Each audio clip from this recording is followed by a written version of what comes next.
Lena Hartley was bleeding on the bathroom floor, and the only person who could save her was the housekeeper everyone pretended didn't exist. Amara Jackson earned minimum wage cleaning the Crestwood Towers penthouse suites, sending every spare dollar to her mother's escalating hospital bills, while guests complained about room service timing. Christian Markham had built his empire on overpriced medications, the same ones Amara's mother couldn't afford. And his wife, Elena, was just another pawn in his portfolio, controlled by prenups and prescription bottles. When Elena went into labor unexpectedly, 7 weeks early, and no ambulance could arrive in time, the hotel staff froze. But Amara remembered her grandmother's hands, guiding births without a doctor in sight, her wisdom a lifeline. Amara had the choice to walk away, to ignore the cry for help, or she could step forward and change everything. The morning was as gray as the streets of her neighborhood when Amara boarded the bus, pressed against the cold window. The city transformed from rundown buildings to pristine towers as she passed through the downtown streets. At 28, Amara knew every pothole, every stop where people like her got off to serve the rich and powerful. She adjusted her work uniform, as crisp as it was the 100th time it had been washed. Her mother always said that poverty shouldn't show in how you present yourself. Even now, as her mother lay in a hospital bed, that sense of dignity was more important than ever. The Crestwood Tower loomed in front of her, a glass monolith reflecting the early light. Amara entered through the narrow service entrance, hidden from the grand lobby, where guests walked past the polished marble and polished doormen. "You're late," the supervisor, Mrs. Sutton, barked without looking up. Her cold eyes matched the steel gray of her hair. Amara explained, "The bus broke down, though she knew it wouldn't make a difference." Mrs. Sutton's glare never wavered. "This isn't a charity. Be punctual." Amara nodded, swallowing back the retort that burned in her chest. A few minutes. Just a few minutes. Yet it felt like she was always apologizing for things beyond her control. The hotel staff bustled behind her as Amara moved to the supply room. "Nice of you to show up," Vanessa, a housekeeper with an air of superiority, mocked. Vanessa, blonde and haughty, had only been working at the Crestwood Tower for a year less than Amara, but she acted as though she ran the place. "You'll learn that being late in this industry doesn't fly," Vanessa added with a fake smile. "If you weren't always daydreaming about doing something better, maybe you wouldn't be late." Some of us have other priorities, Amara thought, but didn't say. Instead, she gathered fresh towels for her cart, setting her jaw against the stinging words. "Leave her alone," Rosa, a younger maid who admired Amara, whispered. "She's been here longer than you've been working here, and you act like she's a rookie." Vanessa's laugh was sharp and condescending. "Poor little Rosa, playing the hero," she teased. "Go ahead and idolize her. Maybe you'll catch that I believe in something more disease." As Amara placed the towels in the cart, she ignored the barbs, focusing only on her task. It was easier that way. But when Vanessa knocked into Rosa's cart, sending supplies tumbling to the floor, Amara felt a spark ignite in her chest. "Pick it up," Vanessa snapped, but Amara stepped forward, her voice calm but firm. "No, you did that. You'll pick it up." The room fell silent. Other workers shifted their carts, pretending not to listen. Vanessa sneered, but before she could respond, Mrs. Sutton's voice rang from the doorway. "You all have work to do. The penthouse needs attention, Jackson." The penthouse, the exclusive realm of the ultra-wealthy. Amara's stomach twisted. A night there cost more than she made in a year. She took the service elevator to the penthouse level, a place where the rich stayed and expected nothing less than perfection. The elevator's rise was slow, each floor marked by another level of luxury. In the elevator, Rosa followed quietly, offering Amara a small smile. "Thanks," she whispered, "for standing up to her." "Just a waste of time," Amara replied. "People punch down when they can't punch up."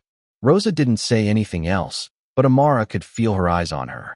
She'd learned over the years that talking back only made things worse. "Just keep your head down, do your work, and don't let them see you care," Amara said softly. The penthouse floors were quiet, with only the hum of hotel staff working behind the scenes. Amara had been there long enough to understand the unwritten hierarchy. The mid-level floors housed business travelers who tipped decently, but treated you like a shadow, while the upper floors were home to the wealthy elite who either ignored you or eyed you with suspicion. But the penthouse level? That was a different world. The floors up there were reserved for the moguls, the tycoons, the celebrities, people who owned the businesses others worked for. They were the ones who never knew the names of the people serving them, but their names were in the headlines, their scandals hidden behind closed doors. As Amara passed through the hallways, she caught a glimpse of the commotion unfolding below. Black SUVs lined the entrance like soldiers. Hotel staff huddled near the revolving doors. Someone important was arriving today. Big deal today, said Marcus, a bellhop, as he passed by. Christian Markham and his wife. You know, the pharmaceutical mogul. Amara knew the name. Of course she did. Christian Markham had built an empire on overpriced medications, the kind Amara's mother had needed but couldn't afford. The kind that turned a life-saving treatment into a decision between survival and financial ruin. As Amara prepared to enter the first suite, her mind briefly drifted to the image of Markham's wife, Elena. Elegant, blonde, and always poised. But Amara had seen the cracks, the tremor in Elena's hands, the faintest hint of fear in her eyes. They were both trapped, in different ways. One by wealth, the other by poverty. Amara cleaned the suite methodically, her movements precise. A watch was left on the nightstand, abandoned by a guest. Amara logged it in the hotel system, knowing that honesty was her only protection. But her thoughts were interrupted by a message from the hospital. Her mother's test results had come back. Another round of expensive treatments. The bills never stopped coming, but today Amara had to focus. There were 10 more rooms to clean before her shift ended. The commotion outside the suite grew louder.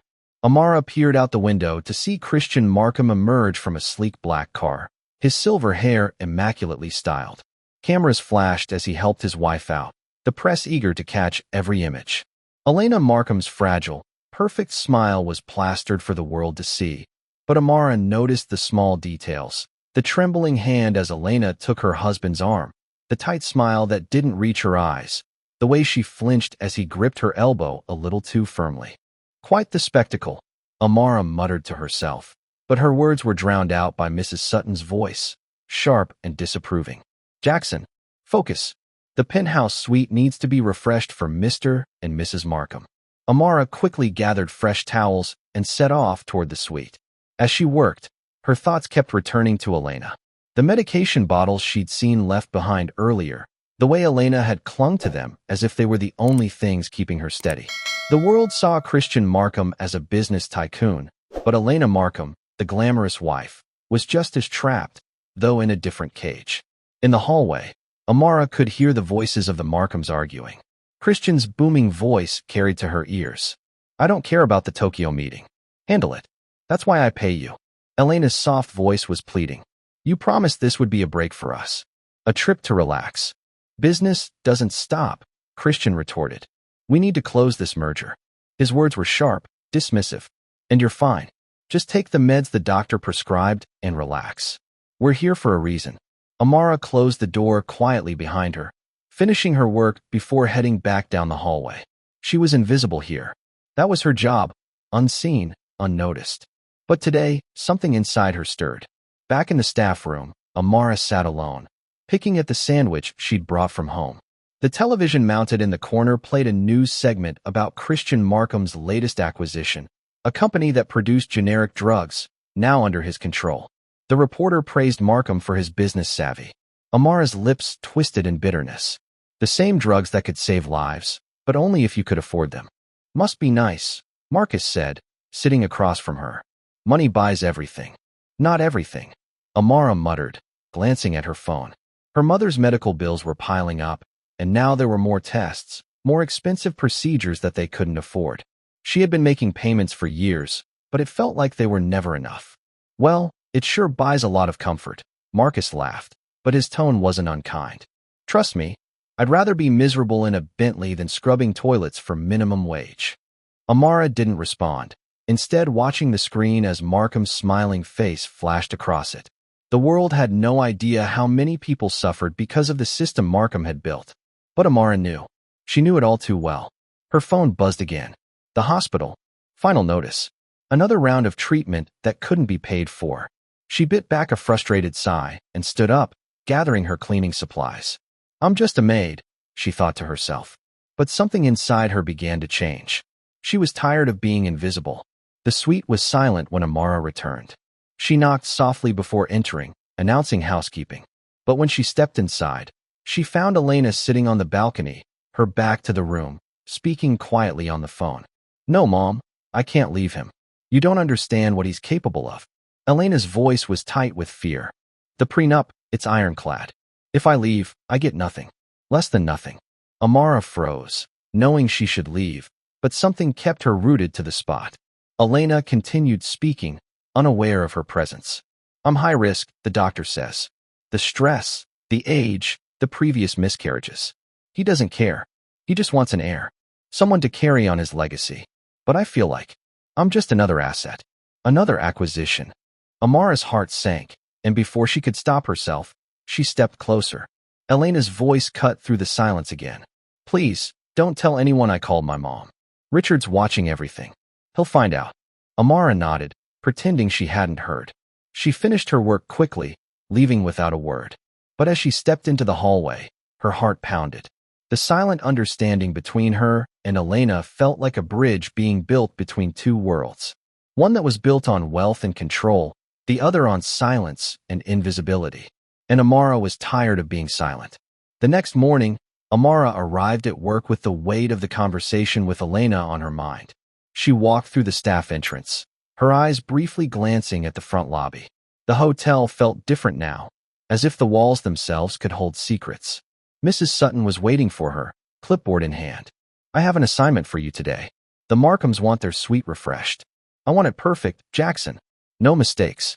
Amara nodded and collected her supplies.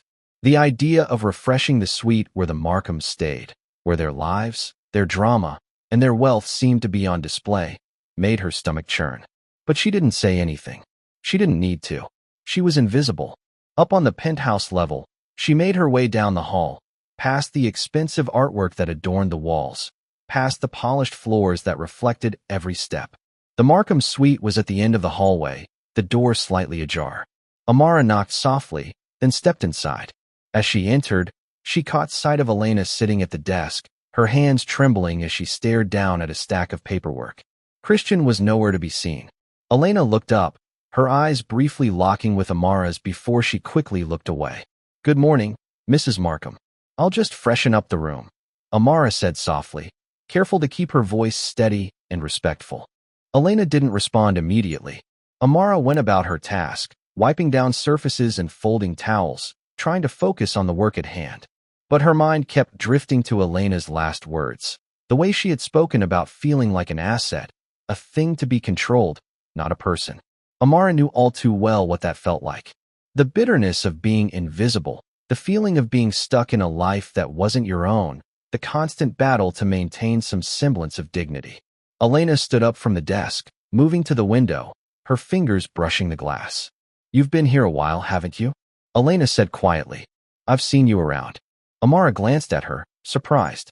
"Yes, ma'am. I've been here for 5 years now. You've seen it all, haven't you?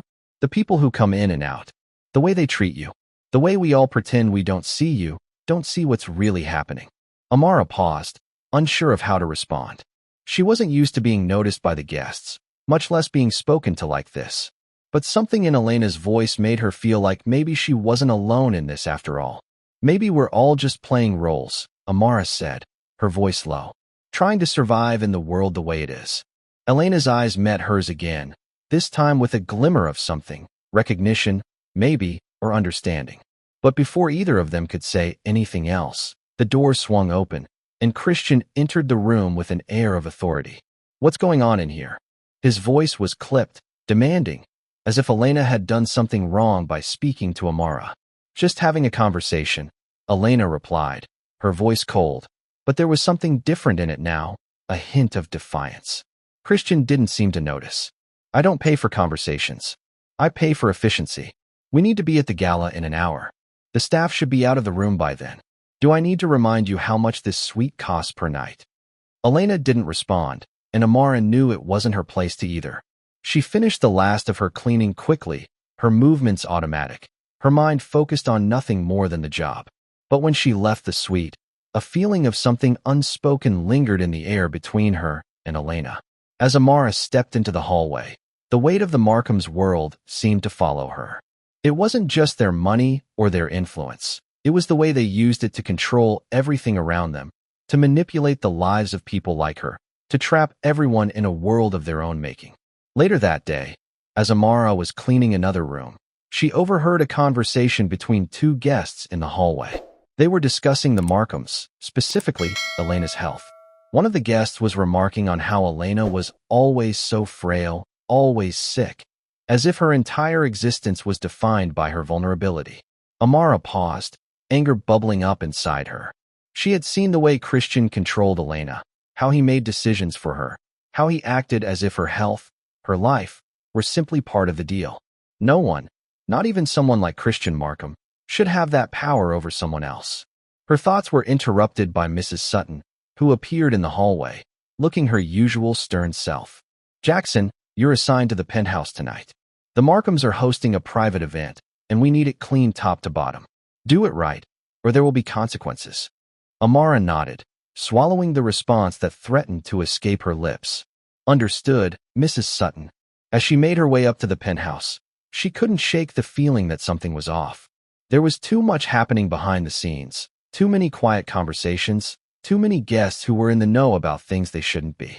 And Elena, trapped in her role, was just another piece in the puzzle, one that no one ever bothered to really look at. As she made her way up to the penthouse, she couldn't shake the feeling that something was off. There was too much happening behind the scenes, too many quiet conversations, too many guests who were in the know about things they shouldn't be. And Elena, trapped in her role, was just another piece in the puzzle, one that no one ever bothered to really look at. That night, as she finished cleaning the Markham suite, she came across something unexpected, an envelope, half hidden beneath a pile of documents on the desk. It wasn't sealed, and inside was a single sheet of paper with a few hastily scribbled notes. Amara read them quickly, her heart pounding in her chest. It was a list of names, dates, and locations. It looked like a record, one that shouldn't have been there, one that spoke of deals and secrets. But before she could read further, she heard footsteps approaching. She quickly slipped the paper back into the envelope and stuffed it in her pocket, just as Christian entered the room. He didn't seem to notice the disturbance, his focus solely on the event preparations. But Amara felt a new weight in her chest. This wasn't just about cleaning suites anymore. This was about something bigger, something darker. And Elena wasn't the only one trapped in this web. Amara made her way back to the employee entrance, her mind racing. She didn't know exactly what she had stumbled upon, but she knew it wasn't something she could ignore. Whatever it was connected to the Markhams, connected to the very people who had built their empire on the suffering of others. And Amara wasn't going to let them get away with it. Not this time. The following days at the Crestwood Tower felt heavy with tension. Amara couldn't stop thinking about the envelope she'd found, the names and dates scribbled on that paper. It didn't take long for her to piece together the bigger picture. This was about more than just a billionaire's greed. This was about power, how Christian Markham used it to control people, manipulate them, trap them in a world of his making. And Elena, his wife, was just one of many victims. Amara's shift began earlier the next morning, but she barely slept the night before. Her mind kept turning over the paper, the possibilities, the consequences. Should she turn it over to the authorities? To someone who could actually do something with it? But then, who could she trust? After all, Markham's influence reached everywhere. He owned the city, practically, its officials, its businesses, its key players. Her fingers brushed against the pocket where the envelope was hidden, a constant reminder of what she had learned. She knew that once she handed it over to the wrong person, there would be no going back. The idea of walking away, of erasing everything, crossed her mind briefly, but Amara knew she couldn't ignore it. Not after everything she had already witnessed. She'd spent 5 years at the hotel, quietly observing, learning the rules, playing her part. But somewhere in those 5 years, she'd stopped being invisible. And now, it seemed like she was caught in the middle of a war that had been brewing long before she stepped into this world. It was no longer about cleaning rooms or making beds. It was about exposing the truth. As she stepped into the penthouse again that afternoon, her stomach clenched. The Markhams were hosting an exclusive event for potential investors in the pharmaceutical company. The glittering, glamorous facade they put on was nothing more than a mask for a much darker reality. And Amara was about to become part of it, whether she liked it or not. The event was extravagant, with catered food, expensive wine, and polished guests who wore their wealth as a second skin. Amara was just another invisible presence in the room, a background figure that no one seemed to notice. But she noticed everything. The way Christian controlled the room with a few sharp words, the way he used his charm to disarm his guests, to keep them on his side. And Elena was nowhere to be seen. Amara knew that Elena had been quietly slipping further into the background, her health deteriorating, her spirit wilting. Christian controlled everything. Where she went, who she saw, what she did. Elena's fear was palpable. But this time, Amara wasn't going to let it slide. As she moved through the crowd, she saw her chance. Elena was sitting by the window, away from the guests, her eyes staring blankly at the city below. She wasn't speaking to anyone, wasn't participating in the conversation. Christian was too busy flaunting his wealth, talking about mergers and acquisitions. Amara's heart raced as she approached Elena, trying to keep her footsteps light, unnoticed.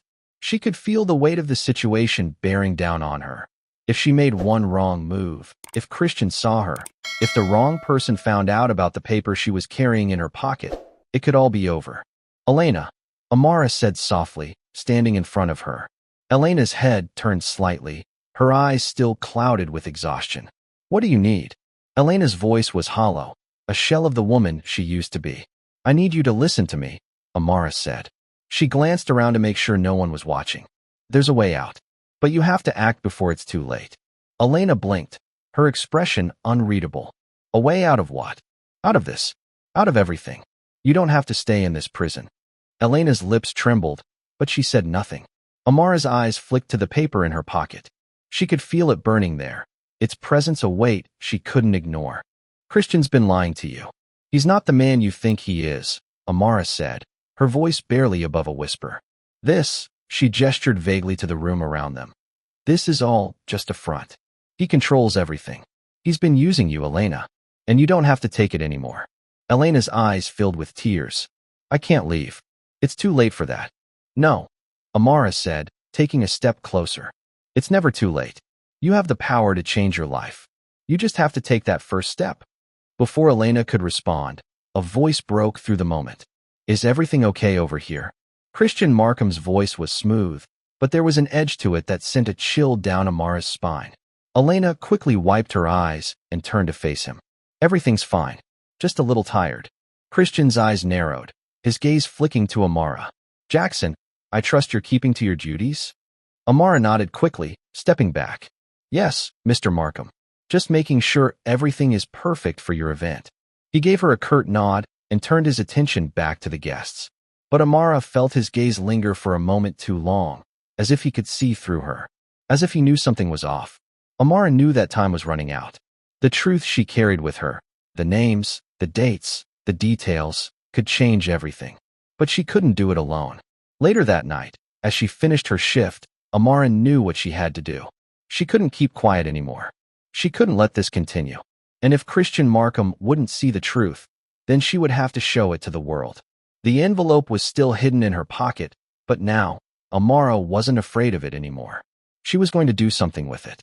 She was going to expose the lies, the secrets, and the lives that had been destroyed in the name of greed. The time for being invisible was over.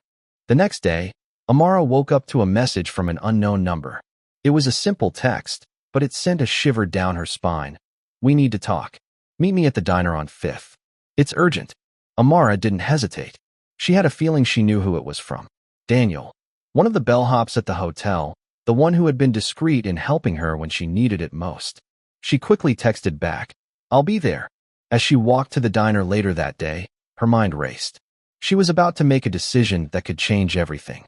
She didn't know what Daniel had to say, but she knew it had something to do with the Markhams. Something bigger than either of them could handle alone. Daniel was already seated in a corner booth when Amara arrived. He looked over his shoulder nervously before motioning for her to sit. Amara, you don't know what you're getting into, he said quietly. Amara sat down, her eyes meeting his. Tell me what's going on. He took a deep breath. I've been talking to some of the hotel's old staff. There are things going on behind the scenes, things that no one can ignore. You've already seen a glimpse of it, haven't you? Amara nodded slowly, the weight of the paper in her pocket heavy once again. I know what he's been doing. I found something. Daniel's eyes widened. What did you find?